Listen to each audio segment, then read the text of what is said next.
My negligence cost my partner her life, and I'm about to lose everything. I, 35 male, have been married to Lisa, 28 female, for 3 years, together 7. A year ago, I fell deeply in love with Amy, 24 female, and had been planning to end my marriage for her. I know it's terrible and not what my wife deserves, but we were the real thing. 2 weeks ago, she had an allergic reaction when we were getting food after work, but she used her EpiPen and seemed mostly okay afterwards. She usually gets checked at the hospital after a reaction, but I asked if I could take her home and she could get her friend to drive her there because my wife was expecting me back. All I know is that she had a secondary reaction that evening and died.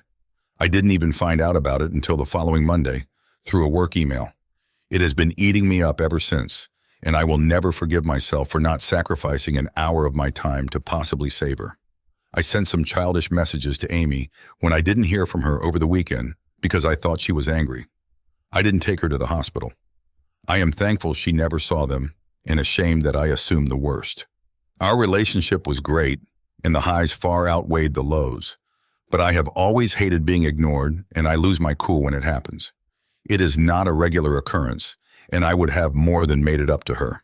Yesterday at work, HR and legal were in the CEO's office all day, and my manager ended up canceling our project meeting because he was with them all afternoon. I was on edge, but an affair isn't exactly a corporate crisis, and I thought something would have already happened if anyone knew. I am now 99% certain it was about me. A few hours ago, I received a message from Amy's phone which said, "This is Amy's brother Tom. I want you to know it was me."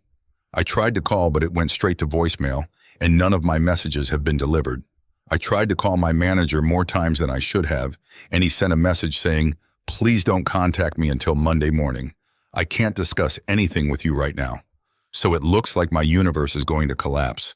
I am going to be fired, and my wife will definitely find out why. All I can do is hope that Amy's brother only showed them the messages from that weekend, and they were bad enough. I have no family except my wife and daughter, and nowhere to go. All of my friends are either people I've met through my wife or my colleagues. On Monday, everything I've spent over a decade working towards disappears. I can't stop it. I can't talk to anyone about it. So here I am. I know cheaters are the devil, so I'm not expecting sympathy, but this is making my chest hurt, and I need to get it out there. Comments. There is a lot of comments from OP. I've only included some of them. General theme is the same: me, me, me. Comment 1. Tom has real Olenna Tyrell energy. True king shit. Comment 2. Realistically, I can't blame him. His sister is dead because Cheaty McCheaterface over here had other things to do. He can't have him arrested, but he can otherwise ruin his life.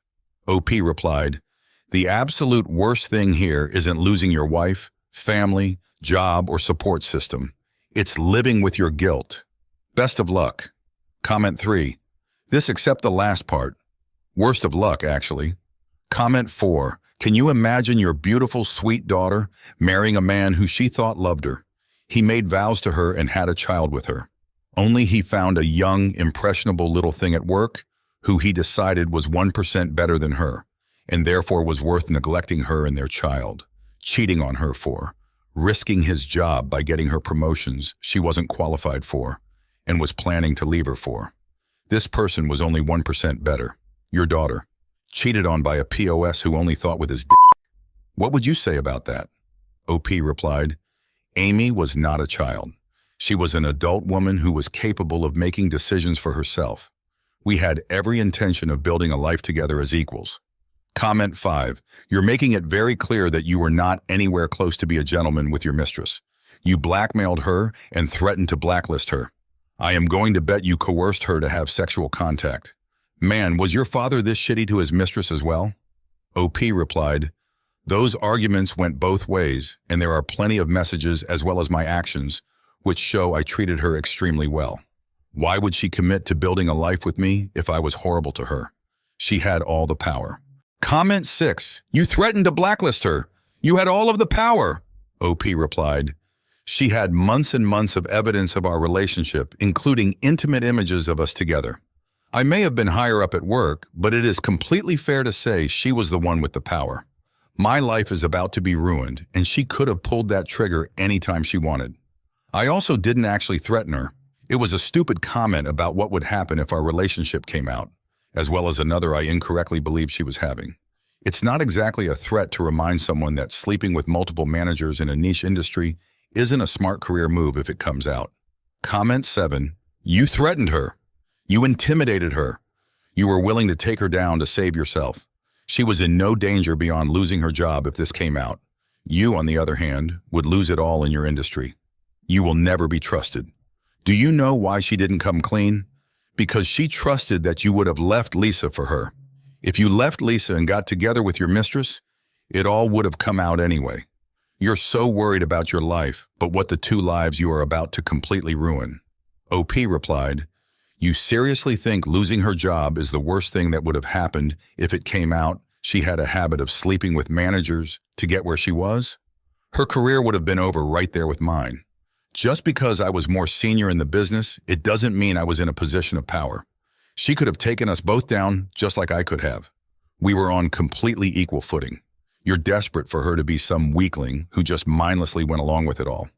She was an intelligent and capable person who signed up to us navigating this situation together. We were a team. Comment 8. You literally fucking promoted her, you moron. That is the definition of having power. Her career was in your hands and you both knew it. OP replied, surely getting a promotion she didn't deserve was an example of her power and not mine. I had faith she would grow into the role because she assured me she would. She took the lead in that whole situation. Like I said, my career was in her hands too, but I had much more to lose. I was more established in my career, have a wife and child, own a home, etc. Power was never a consideration between us. We were always equals. Comment 9. No, it was an example of you rewarding her for gobbling your knob. OP replied, is buying your partner a birthday present rewarding them too? Is taking your partner on holiday just them cashing in their knob-gobbling air miles? Showing care and support to someone you love isn't transactional, and it doesn't happen because you owe them one. Everything I did for Amy, I did because I loved her. Comment 10. Your relationship was inherently abusive. Everything about it, starting with the way it was set up. You fell in love, yeah, I bet, with a woman 12 years your junior, promoted her unethically, and then fucking blackmailed her with that promotion. Whether you physically assaulted her or not is irrelevant. OP replied, I never blackmailed her with the promotion. I shouldn't have set it up in the first place, and it wasn't going to last. Our messages show me telling her honestly when she first brought it up that I didn't think she had the skills or experience to make it work. She gave me lots of assurances and basically talked me into it. That is reflected in our messages. Did bring it up a few times in arguments, but I wasn't suggesting that she would be demoted because of problems in our relationship. It was always because of her performance in the role and the way she secured it. Obviously, that wasn't an appropriate arena to raise what were real issues that didn't relate to our romantic involvement. Update. 7 days later. I have been consistently harassed for an update since posting, so please take it, gloat because you're such wonderful people in comparison, then stop following me around Reddit. I am suffering in the wake of my infidelity and unprofessional behavior, as I knew I would. I understand that it is an appropriate outcome, and I am taking full accountability. I was suspended from work on Monday, and I'll probably be fired sooner than I thought. I'd hoped to be able to save money as HR built their case, but it looks like Amy's brother basically performed the entire investigation for them. After an excruciating 3-hour run-through of everything they had, I spoke to the founder, and he recommended the solicitor I am now using. The issue is that the company has to come down hard to protect themselves, because even though Amy's family doesn't have much chance of a claim, any suggestion of a cover-up could cause damage regardless. The founder still thinks my offer to pay them back will keep it out of court, and some more information has come to light. So it's not certain I won't be prosecuted, but I'm quietly hopeful. I can't afford to keep the solicitor if this goes much further, especially with a divorce on the horizon. Things are not good with my wife. I'm still committed to making this as easy as possible for her, but I had to draw a line when it came to my daughter. When I got home from being unceremoniously escorted out of my office, she already had a bag packed for me. She wouldn't let me wait at the house until my daughter was back. She wouldn't let me check. I had everything I needed. She wouldn't let me take the car, and she didn't care that I had nowhere to go. I spent 2 nights in a hotel, then went back when she refused to let me see my little girl. She tried to stop me, but we own the house jointly, and it was my only option. My wife has family she could stay with, but she won't leave our daughter here, and she's absolutely not taking her, so we're at a stalemate right now. I'm keeping out of her way as best I can, which I appreciate is the least I can do. The Amy situation is quite difficult to talk about, and a lot hasn't sunk in yet. It turns out that she didn't love me as much as I loved her, if at all. Her brother sent me images of her talking to her friends about me, and it's hard to believe they came from the person I loved. But they are real. Sorry to those who were heavily invested in me being a predatory abuser, but she and her friends had a good laugh about her manipulating me for money and a promotion. The role came with a big pay rise, and it looks like her plan was to treat it as free cash, then go work with one of her friends when it fell through. She knew I'd come under scrutiny whenever she messed up and assumed I'd keep stepping in to save her. She was right. Obviously, I am completely humiliated. I was planning to give up everything to build a life with her, and she was treating me like a joke the whole time. My feelings are complicated, so please don't feel entitled to any expansion on this. But I no longer feel guilt over her death. Reddit acted like I kept her hostage while she begged for help. What actually happened was that I asked if she could ask her friend to take her to the hospital because I had to go home.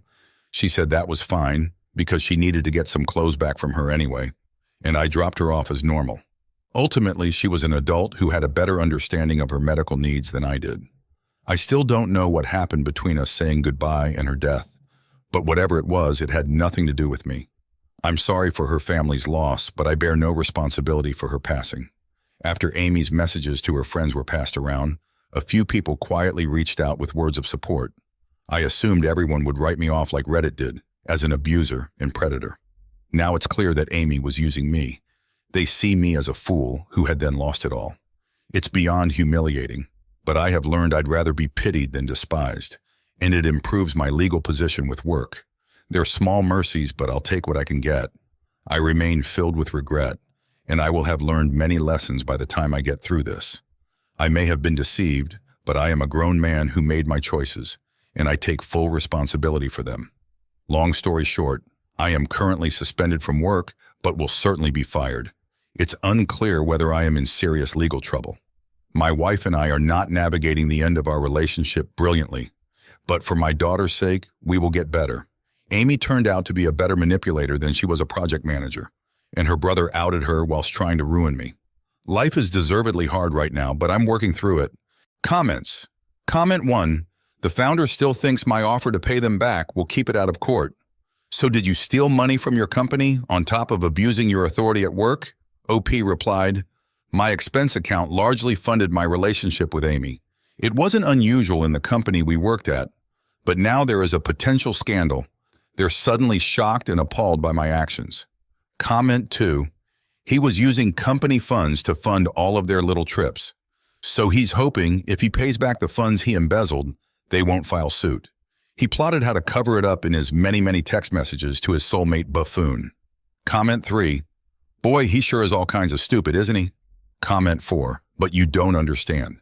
Their bodies fit together, like puzzle pieces. Comment 5. Bro went from she was the love of my life to she's responsible for her own death. In under a week, LMAO.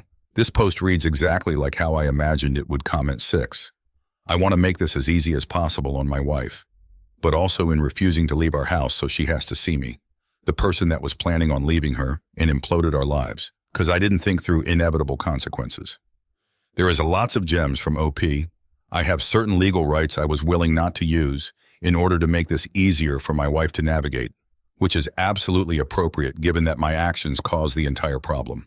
Living in my home was the most relevant one. I left immediately and by choice, and the only thing I asked for was regular access to my daughter until we made a formal arrangement. She didn't provide that access, and she gave a stupid and petty reason for not doing so. I had one single, solitary, and perfectly reasonable boundary, and she didn't respect it.